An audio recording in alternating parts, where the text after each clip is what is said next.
আপনারা রয়েছেন 100.2 AIR FM গোল্ডে জলসা ঘরে, আর আপনাদের সঙ্গে রয়েছি আমি দীপমালা সান্যাল।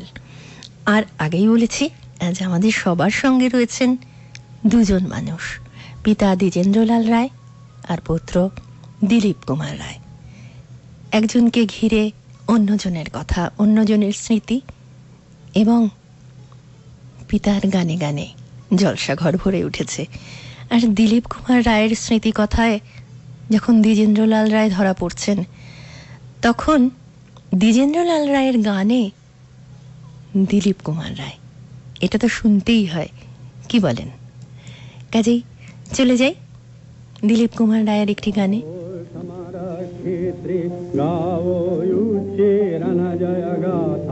रक्षा करिते पीड़ित धर्मे सुनाय डाके भारत माता। धाओ धाओ समार क्षेत्रे गाओ युचे रण जय गाथा।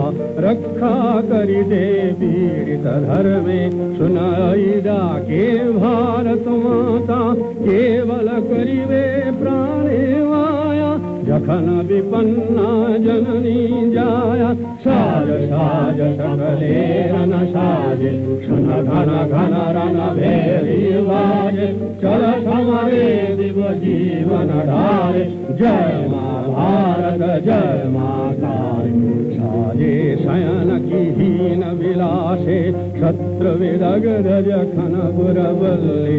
अराति चरण विचिन्नित वक्षे साजे प्रेयसीर भुजवल्ली। साजे शयन की हीन विलासे शत्रु विदग्ध जखन पुरवल्ली।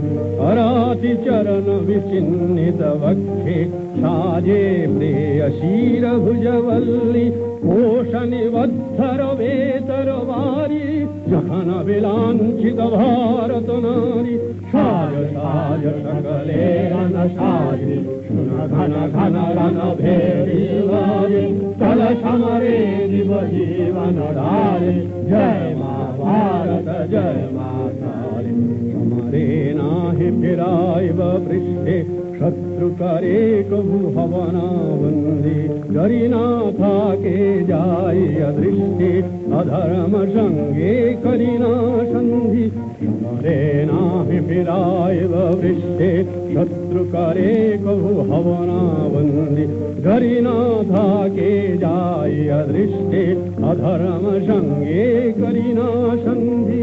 हवना रवना शत्रुरवृत्त सन्मुख समरे जयवा मृत्यु। साज साज सकले रन साजे सुन घन घन रन भेरी बाजे। चल समरे दिव जीवन ढाले जय माँ भारत जय माँ तारे।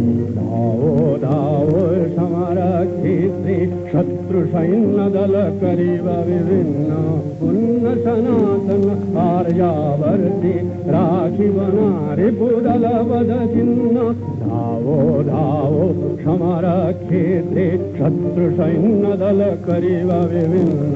पुण्य सनातन आर्यावर्ते राखी बना रिपुदल वद चिन्ह। हराति रक्ते गरीब स्नान गरीब विरंजित हिंदुस्तान। साज साज सकले रन साजे सुन घन घन रन भेरी बाजे। चल समरे दिव जीवन ढाले जय माँ भारत जय माँ।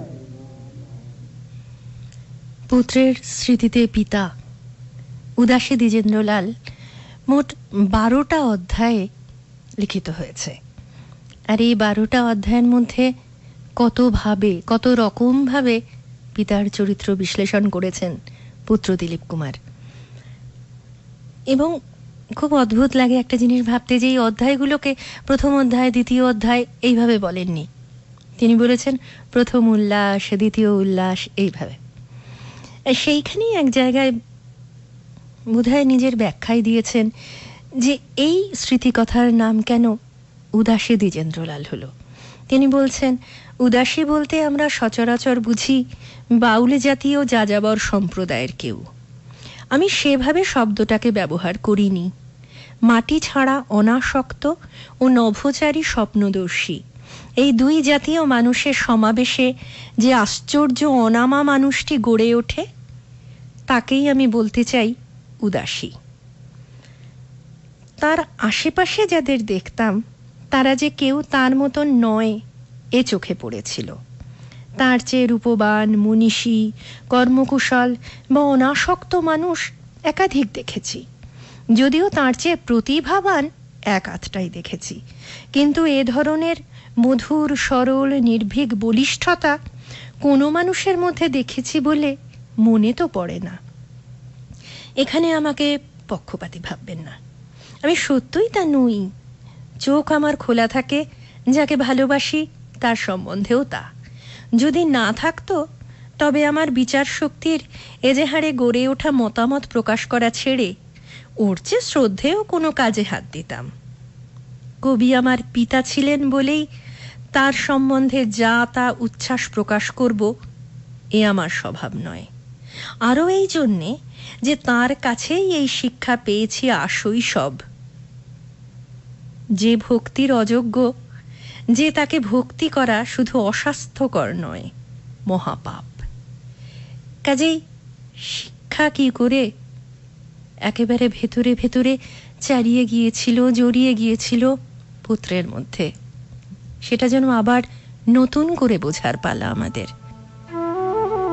শিক্ষা